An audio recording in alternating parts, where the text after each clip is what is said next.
Russia's full-scale invasion of Ukraine, the largest invasion of a neighboring country in Europe since World War II.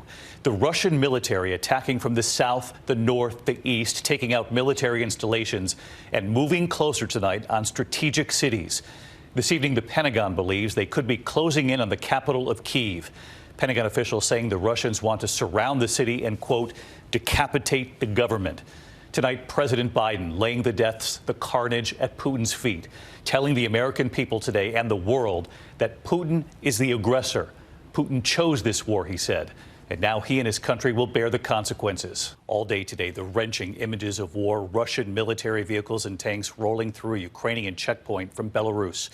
Images circulating online showing what appear to be Russian helicopters sweeping in during an assault on a military base about 20 miles outside the capital of Kyiv.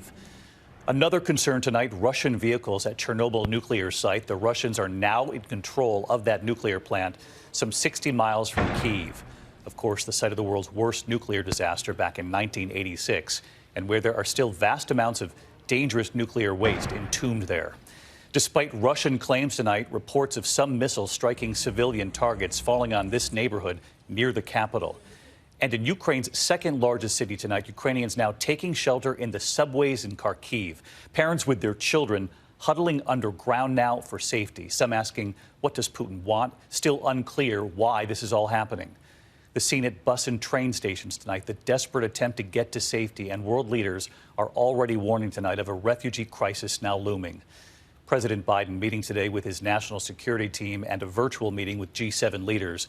The president then addressing the American people on Russian banks, the sanctions tonight, and moves to limit exports to Russia. The president saying our allies are in full support of these new sanctions. Moments ago here, I spoke with Secretary of State Blinken. I asked him why not sanction Vladimir Putin himself? And what are they seeing right now around Kyiv? Does the Biden administration tonight believe the capital will fall in the next 24 hours? But we're going to begin tonight with our senior foreign correspondent Ian Pannell on the ground in Kyiv. Again tonight.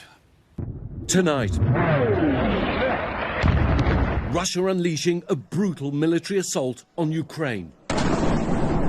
Invading this vast nation from the north, south and east. The attacks seen in videos posted online from inside Ukraine. After bitter fighting, Russian forces now reportedly in control of Chernobyl, the destroyed nuclear plant just 60 miles from the capital Kyiv. US military sources say they believe the Russians are driving on Kyiv to surround and, quote, decapitate the government there. We saw fighter jets flying over the city this morning as emergency air raid sirens wailed.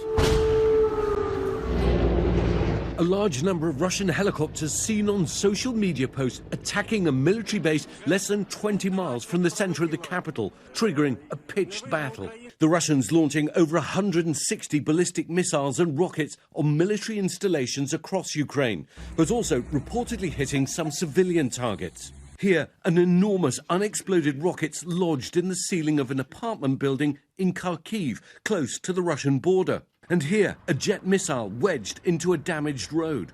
Intense fightings reported around Kharkiv, and thousands have been forced to shelter in the subways. Columns of Russian tanks and armoured vehicles are reported to be still pouring across the Ukrainian border tonight. Swarms of helicopters flying in low over the countryside, creating panic and terror for the people living there.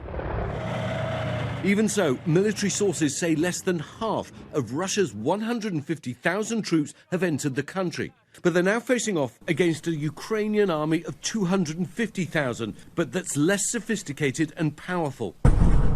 Europe hasn't seen an invasion of this size since World War II. Martial law's been declared across the country, and all men of fighting age and reservists are being mobilized. The capital's now under curfew, and like other major cities, roads were jammed today, with people trying to flee from the onslaught. There have been massive lines at gas stations, and residents desperate for cash are lining up for hours at ATMs. Three friends, all from Donbass in eastern Ukraine, in Maidan Square, where Ukraine turned its back on Russia in its 2014 revolution, showing support for their country. We are not afraid. We are ready to defend our country. Marichka Podolko is a morning news anchor in Ukraine. Tonight, her husband's at war and her children hiding in safety in the West. I think that's the worst scenario that we could expect. I never expected it to be so bad, but I never expected Ukraine to be so calm and strong. Шановні громадяни України. Ukraine's President Zelensky trying to rally his country tonight, but acknowledging their losses. Officials say at least 40 Ukrainian service members have been killed, as well as dozens of civilians. Zelensky saying the fiercest fighting is in the south, where Russians are advancing from Crimea, adding that some Russian soldiers have been captured. Around the world, the Russian offensive is being condemned. The Pentagon tonight saying it'll now deploy 7,000 more US troops to Europe. President Biden met with his national security team this morning and said the world will hold Russia accountable. Putin is the aggressor.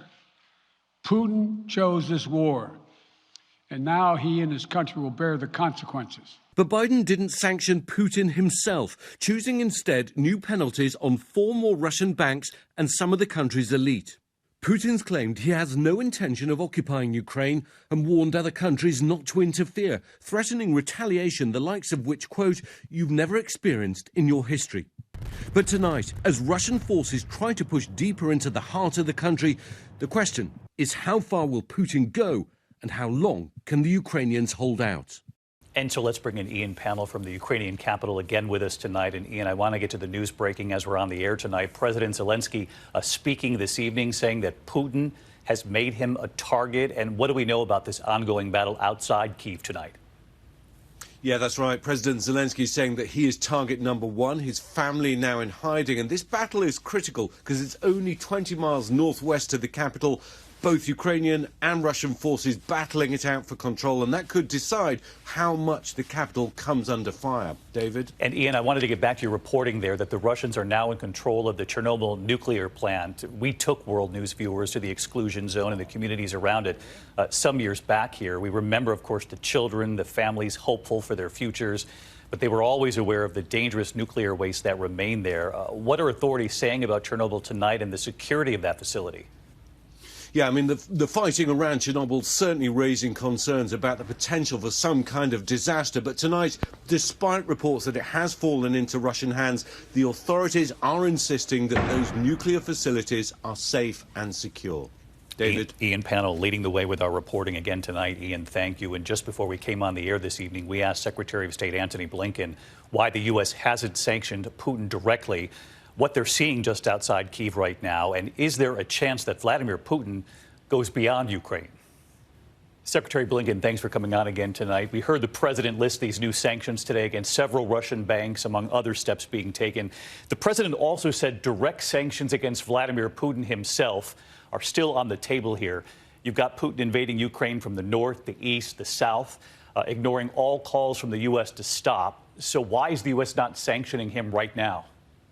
Well, first of all, David, the sanctions that we've taken, not just us, in coordination with European partners and allies, are going to have severe consequences on Russia. Some immediate, some that play out over time. We've taken 10 largest financial institutions holding about 80% of Russia's banking assets, can't do transactions in dollars or for the most part in euros. The ability for Russia to raise money on international markets, we're taking that away.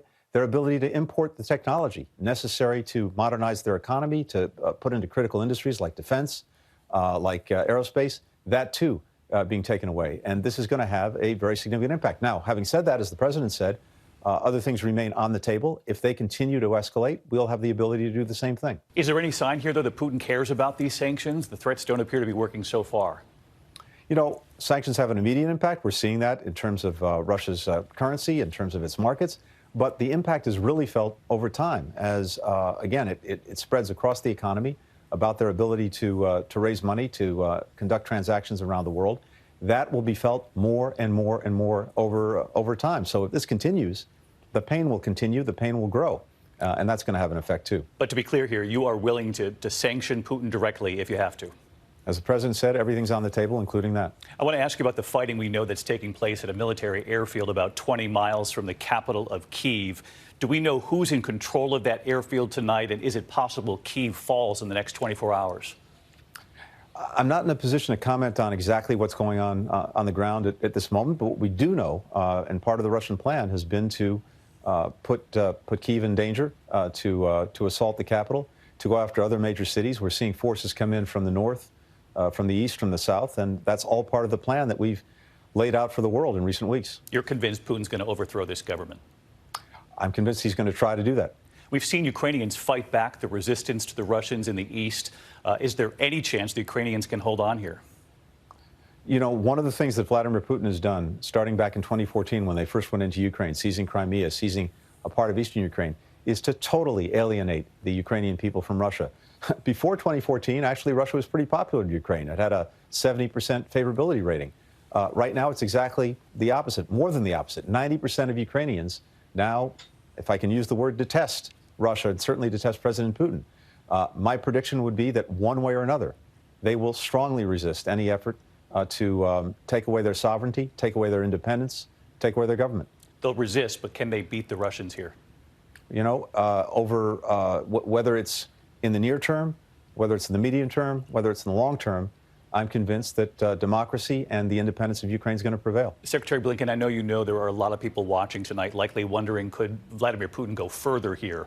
The president was asked today, what if this goes beyond Ukraine? And he said, if Putin moves into NATO countries, we will be involved. He said, we will be involved. Is this a possibility? Is it a possibility that Putin goes beyond Ukraine? Sure, it's a possibility, but there's something very powerful standing in the way of that. There's something we call Article 5 of NATO. That means an attack on one member of NATO is an attack on all members of NATO. The president's been very clear that we will defend every inch of NATO territory. I think that's the most powerful deterrent against President Putin going beyond Ukraine. You know, the president has said all along U.S. troops will not fight in Ukraine against the Russians. But again, this hypothetical, if he goes beyond Ukraine and into NATO, given what you just cited, that means all bets are off the table here.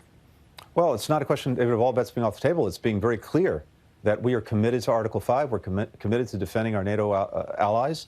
And if it comes to that, we'll do it. But right now, our focus is on Ukraine. Our focus is on trying to prevent President Putin from going even further. But it looks like he's going for everything he can get. And so we're doing what we said we would do all along. We're imposing massive costs. We're doing it with allies and partners. We're doing it together.